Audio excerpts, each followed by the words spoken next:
Welcome to ArchaeoEd, a podcast about ancient civilizations in the Americas. I'm your host, Dr. Ed Barnhart, and I've been an archaeologist all around the Americas for over 20 years now. In this podcast, I'm going to talk about ancient civilizations that I find interesting.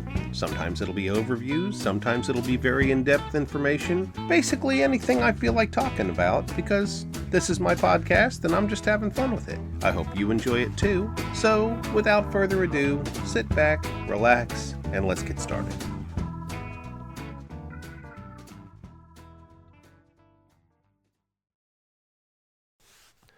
Season 3, Episode 5, Moises Morales. For this New Year's Day episode, and lest old acquaintance be forgot, I've decided to tell stories about Moises Morales Marquez. Moises is most famous for his contributions to the understanding and preservation of the ancient city of Palenque, but he was just so much more than that. He was a genius, a sage, and a trickster. Hero to many, enemy to a select few, and I'm proud to say, my dear friend. Moy passed away in 2015 at the age of 90, but I still think about him all the time. Perhaps I'm pushing the limits of this is my podcast thing by featuring my friend, but he really did so much for Palenque that alone makes him deserving of being part of a podcast series like this. My friendship with Moises was late in his life, starting, I guess, in 1998. The next year, we became neighbors on his land called El Panchan. I in a house built for the mapping crew by Moy's son Chato, and he in a hodgepodge place he built over an older house. He had a standing invitation to our house for dinner, and he joined us regularly. He would ask questions about how the map was going, and then he'd tell us amazing stories from his life. Things like the time he drowned in a river and came back to life, or his adventures in France, or the time he went skinny dipping with Jacqueline Kennedy. One time after a story, he stood up, waved goodbye, and said, "Next time I will tell you a story about cowboys." And I'll tell you what, we were dying to hear it. He was a great storyteller. So in honor of Moises Morales Marquez, I'm going to use this podcast to tell some stories from his life. Moy had a reputation for telling whoppers just for fun. He was cheeky like that. The stories he told us, well, they may have been embellished, and I can't verify a lot of it, but I imagine at least some of it was true. So I'll break this down into 3 parts. First, his early life, then his time at Palenque before I arrived, and then finally some of my experiences with Moises. Moises was born in 1925 and raised in Mexico City. Beyond a mention of wearing school uniforms in elementary school and some talk of his mother, he told me almost nothing about his early childhood. But he said that at 16, when World War II was ramping up, he lied about his age on an application and joined the Mexican Air Force. He flew mostly cargo planes and didn't see any action. But just before the war ended, he was being trained in South Texas to launch B-52s off very short runways. His outfit was about to deploy to Japan off an aircraft carrier when the war officially ended. That means he was going to be in the next wave of Doolittle's bomber attacks on Tokyo. But he wasn't. Instead, he was back in Mexico working as a cargo pilot. He met his wife Amelia, and they decided to move to Sonora. They spent years there as small-town cotton farmers and had 3 sons. By the way, those were the first 3 of a total of 10 kids they had together. But when a combination of drought and falling prices of cotton did the whole community a 1-2 punch, everyone had to move. At a town crisis meeting, they said, "Hey, Moises, you've traveled more than any of us. Where would you go?" He thought for a bit and said, "Palenque." As a cargo pilot, he had flown over the rainforests of Chiapas and saw the ruins from the sky. It intrigued him, and the jungle seemed like a lush paradise compared to Sonora. So, 60 families in the village followed Moi and his brother Carlos's families to Palenque. As Moi told it, they were not welcome. The locals didn't want a bunch of desert refugees squatting everywhere. So they told them they could stay in the trash dump, a little canyon at the edge of town. Today, that same place is the nicest hotel sector of Palenque called La Cañada. But back then in the 1950s, it was still a dump. Many of the migrant families left to establish their own community farther out in the jungle. Nowadays, you drive by it on your way to Bonampak, still called Nuevo Sonora. But Moi, his brother Carlos, and their family stayed. They cleaned up the trash and built homes. Both got involved in tourism. Carlos started a hotel and restaurant, while Moises used his language skills to become Palenque's first tour guide. During his years in the Air Force, he learned English and French. He spoke both quite well. It was really a gift. The year was 1953, and Alberto Ruz had just found the tomb of Pakal. Moises learned everything he could about Palenque, from books, from the archaeologists, and from his own frequent forays into the jungle. When the first waves of international tourists arrived, he was ready to be their guide. Moi told me that those first years were just special people, diplomats, famous people, and millionaires. He met Rockefeller back then, who was partially funding Ruz's dig. He made friends with important people all over the world, even a few royals in Europe, and he became the guide to have, almost part of the Palenque experience itself. He was pretty darn charismatic. He even got a few trips to Europe out of it, invited as a guest lecturer. Moises had gained great acclaim with people visiting Palenque, but to the locals, he was still an interloper from Sonora. And truth be told, Moi didn't like them either. The only people Moises liked less than them were the archaeologists. He assessed most of them as fools and blowhards. So when the newly elected governor of Chiapas decided to visit Palenque, he called Moises to join him, the archaeologists, and the mayor at the ruins.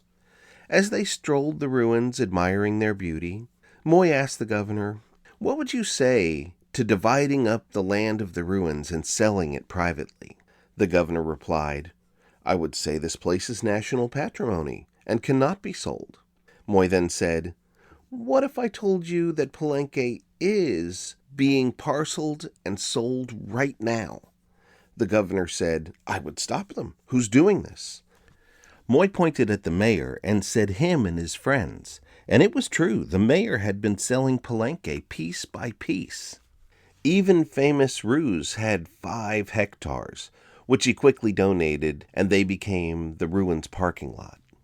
The mayor couldn't deny it and ran off in a huff. The governor told Moises that he would get to the bottom of it, but that he wasn't safe there in Palenque anymore. They were going to kill him.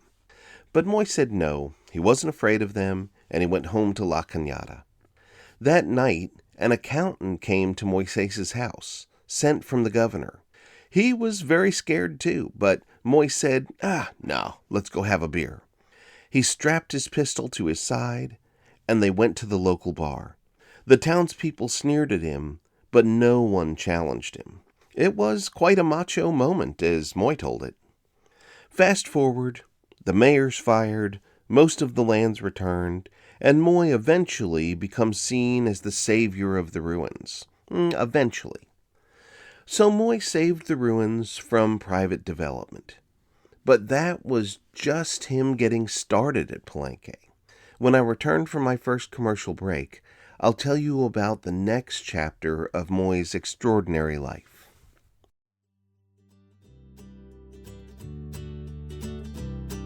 This break is where commercials should go. But until I find people who'd like to buy the time, I'll just promote what I'm doing. If you like the cultures and places I'm talking about in this podcast, you should consider traveling with my colleagues and I.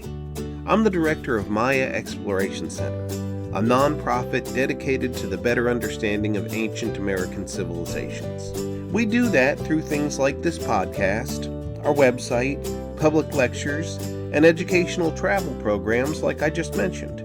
If you'd like to find out more about how to get involved, or just give us a donation to continue our work, check us out at www.mayaexploration.org.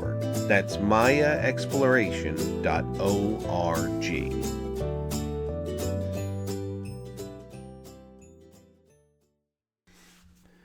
Moises continued to be a guide for the rich and famous, while his brother Carlos and family continued to clean up La Cañada and build tourist hotels. His disdain for the archaeologists at the site grew, especially when he began exploring the surrounding jungle and realized how much more of the city remained completely unknown. Then in 1964, a researcher that he grew to adore showed up, Merle Robertson. Merle was not an archaeologist, but an artist who had fallen in love with Maya art. Working with the UPenn group at Tikal, she had perfected a method of making rice paper rubbings of the carvings, exact copies at 1-to-1 scale.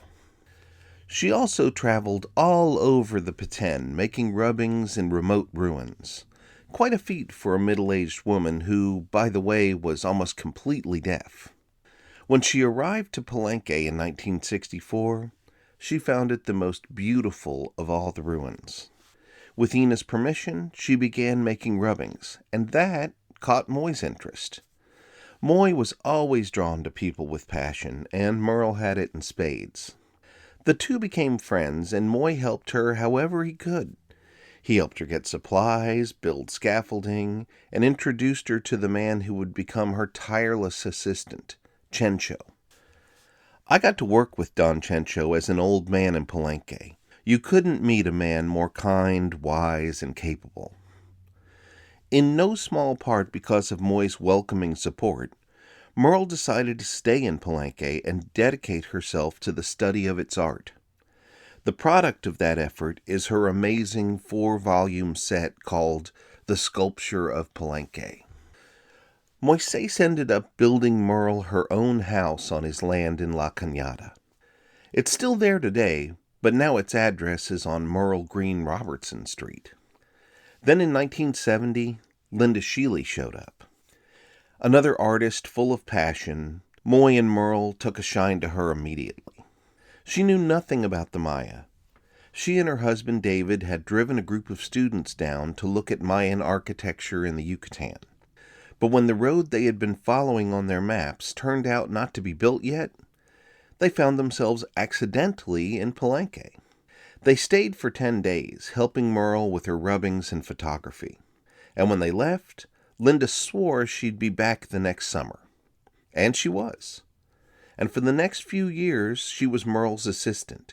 It was then that she became so interested in Maya hieroglyphs. She asked Merle and Moi about them, who replied that no one could read them, but they did know the people who were trying, and Linda contacted them all, trying to create some kind of think tank. It all came together in December of 1973. Since most of the experts had academic jobs and families, they made their meeting over Christmas break, and many brought their kids. They would meet every day in the house that Moi built for Merle, poring over hieroglyphics and drawing them on a blackboard that Moi had found for them.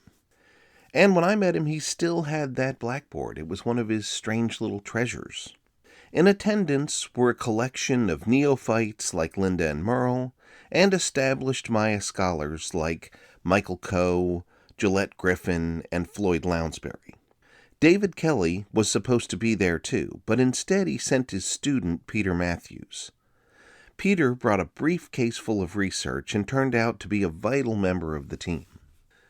Moises sat in on all their sessions. They were focused on the tablet of the 96 glyphs found at the base of Palenque's tower. Now we know that it's a list of 4 kings, with Pakal mentioned multiple times. But then they were just figuring that out. They recognized Pakal's name from the sarcophagus in the Temple of the Inscriptions and drew it up on the blackboard. The center icon of his glyphic name is clearly a shield, so they wrote Lord Shield under it. Moises spoke up and said, "Why are you gringos giving this Maya king a name in English?" They said, "You're right, Moises," and changed it to escudo, the Spanish word for shield. And Moises said, "No, you Ivy League dummies, a Maya name." So they opened up their Maya dictionaries and found escudo. The word was Pakal. So they erased escudo and put Pakal. After a moment, Peter Matthews had an epiphany. There was another glyph that should have been Pakal's name positionally, but it wasn't. Instead, its center part was 3 symbols. Peter looked through his notes on Landa and Konorozov and identified them as 3 syllables, Pa, Ka, and La. It spelled Pakal. They had translated their first real Maya name, and Moises had been the catalyst. After that breakthrough, the translations started pouring out. That meeting became known as the First Palenque Roundtable, and that moment was the breaking of the Maya Code in the house that Moi had built. Over the next decade, Moi's celebrity grew. He was invited to lecture circuits in Europe and the USA. He would start all of his lectures by saying, "I'm just a monkey man from a monkey town." And then he'd proceed to give the most romantic and intellectual description of Palenque that anyone had ever heard. Things back in Palenque were going great for the Morales family. La Cañada was becoming a tourist destination in and of itself. Moi had his total of 10 children by then, and I'm not sure how much Carlos had, but a lot. Alfonso Morales likes to say, "We're not machos, we're muchos." In 1980, a group of powerful businessmen and politicians decided to make Palenque a national park. Who better than Moises to help them pick the boundaries? Moises wrote an amazing article for the paper that year called Palenque 2000 or Palenque 2000. It was his vision for what Palenque would be in the year 2000. The centerpiece was a perspective map he drew of the ruins, not just the temples, but the whole city. As the eventual mapper of Palenque, it's amazing to me to see all the places that only Moises knew back then. His map had funny notes on it, like, "The waterfalls will be free of hippies and trash." On the bottom right it said, "Archaeologists will realize that there are over 3,000 buildings in the city." So it was funny timing that my mapping project started in 1998. I only mapped about 2,000, not 3,000, but there were more out there. Moises was probably right. Anyhow, when the park boundaries had been established, the financial backers surprised Moi by giving him 5 hectares right on its edge. They said if anyone deserves to live within the ruins, it's Moises Morales. That land would eventually become El Panchan. They also gave him another gift, a young spider monkey. They said, "You are Moi the man, and this is Moi the monkey." And so, Moi's 20-year relationship with Moi the monkey began. He at first lived in a cage in the lobby of Brother Carlos's hotel in La Cañada. He was a cheeky thing who would steal people's glasses off their faces and then smash them if they didn't beg for their return very nicely. One day he managed to steal the radio from one of President Jimmy Carter's Secret Service men, and that was it. Moi the monkey was banished from La Cañada. Not wanting to abandon his friend, Moises left too. The both of them took up residence in his land next to the ruins.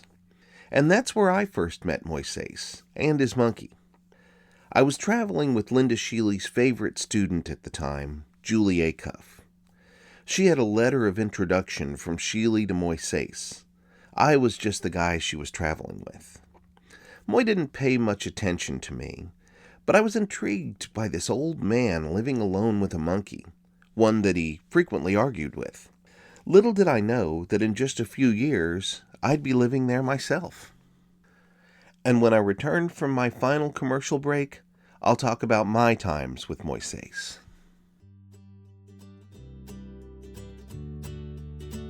The ancient Maya calendar.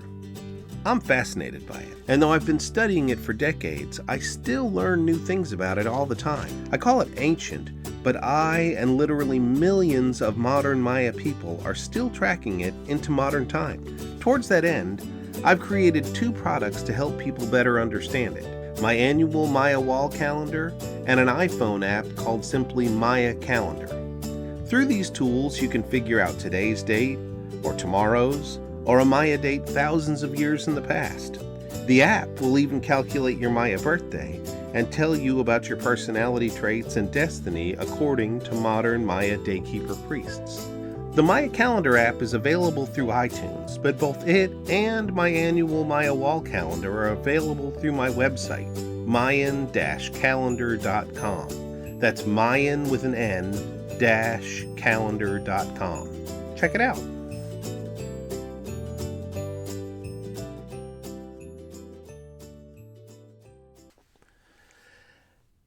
As I said, Moises had 10 children. One of them, Alfonso, grew up to be an accomplished archaeologist.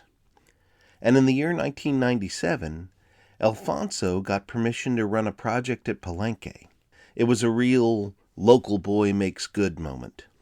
I knew Alfonso from working with him at Copan and then again as a student of Shealy's in Texas. He hired my friend Christopher Powell as project director.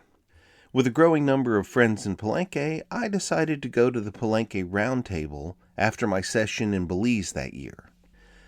Just before I arrived, the head of INA in Mexico City had been chastising the site archaeologist Arnaldo Gonzalez Cruz about never producing a good map of Palenque. It was during a late-night tequila session, one which Chris and Alfonso were part of. Chris spoke up and said, "Our friend Ed is a great mapper, and he'll be here tomorrow." The head of INA said, "Good. Arnaldo, hire him when he gets here." And just like that, I was the new mapper of Palenque. I showed up the next January armed with a grant from FAMC.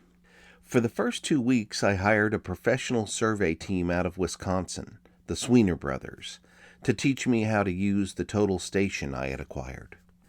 Moises, who unbeknownst to me, knew the most about the unmapped parts of the site, took an immediate interest in my work. When I ran into some downtime as permits were being sorted out, Moises invited me out to the land next to the ruins, El Panchan. He had a plan to subdivide it and to give all of his children parcels and needed a professional survey. I did that for him, learning quickly how complex Morales family politics can be. But he was pleased with my work and set about allowing his kids to use their parcels. Up until then, only Moy the monkey, Moy's German girlfriend Rashida, and a handful of hippie travelers lived there. When his oldest son Chato moved in, that's when El Panchan transformed into something very different.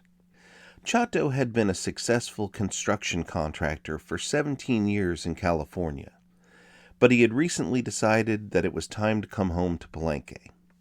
My small mapping crew and I had been living in La Cañada for the first year of the project, but Chato approached me with a great deal.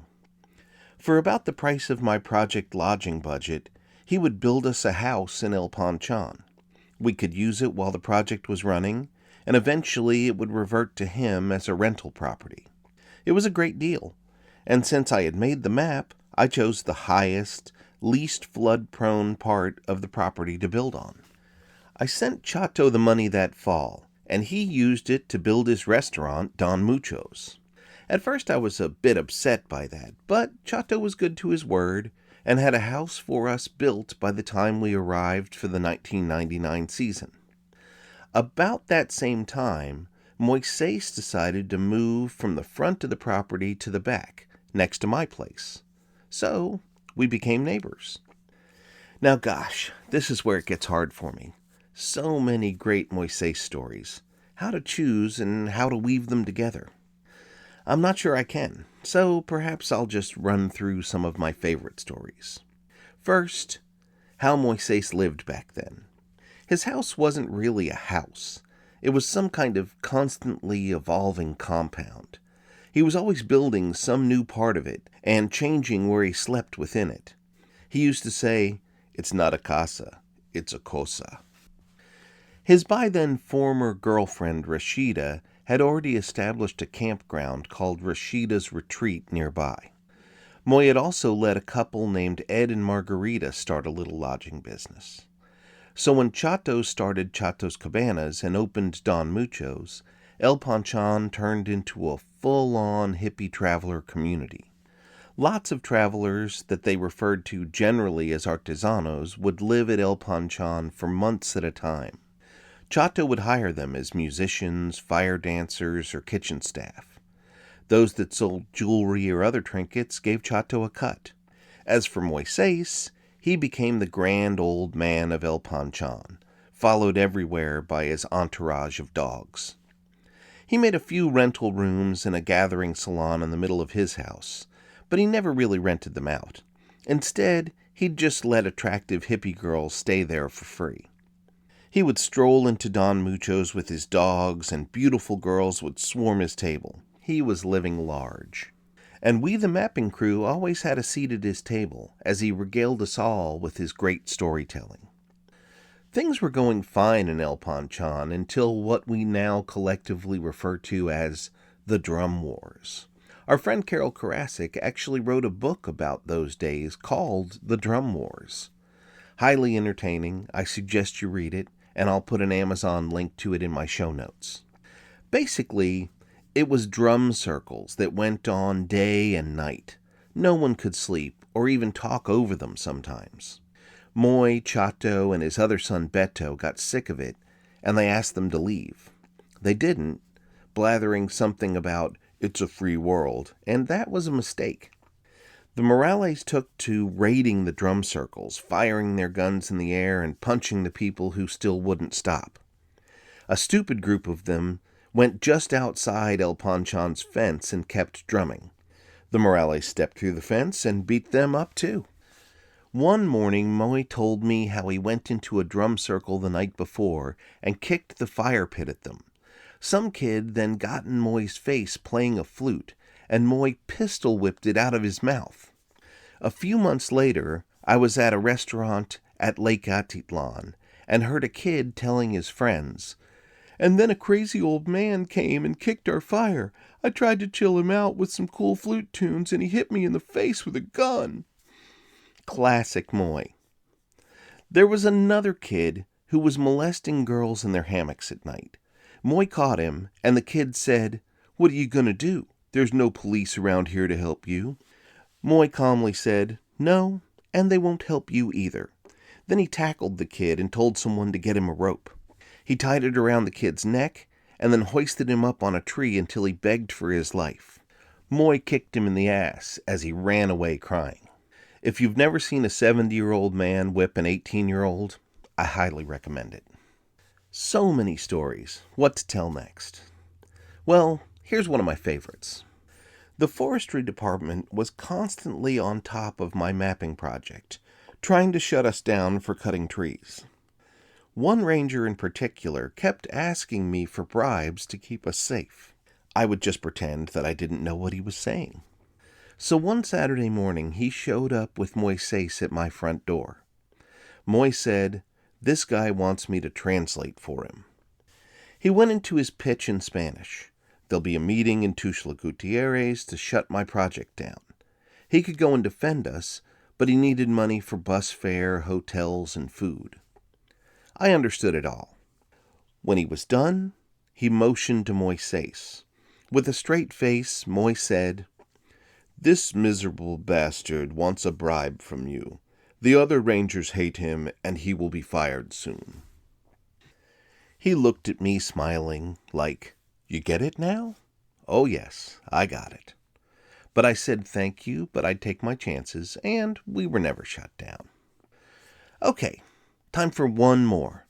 How about the time that Moi very publicly shamed the archaeologists at Palenque? The Mexican equivalent of Good Morning America decided to do a show on site from the ruins of Palenque. The big event was to be their chief correspondent going down into the tomb of Pakal with the famous Moises Morales. But when they got down there, on live television, Moises hijacked the show. He looked into the camera and said, "Mexico, the archaeologists have just discovered the most beautiful carved panel ever found at Palenque, and they are hiding it from you. You want to see it, demand to see it. It's your patrimony." And that was true. The Temple 22 bench panels had just been found. Ina quickly scrambled, publishing a book and putting the panels in the on-site museum. They were pissed at Moi and banned him from the ruins. But he stood at the front gate of the ruins with a sign that said, "Ina banned me for telling the truth. Ask me about it," until they had to let him back in. And that's how Moi was, from the beginning until the end of his life. My life got complicated, and though I dreamed of living in Palenque, I was in Austin when Moi passed away in 2015. I really regret not being there for his funeral. Someone should really write a biography of Moi's life. The trouble is that I don't think anyone knows his full story. But now you know at least a little bit about him, the monkey man from a monkey town, without whom Palenque would be a vastly different place today. Until next month, this is Ed, signing off.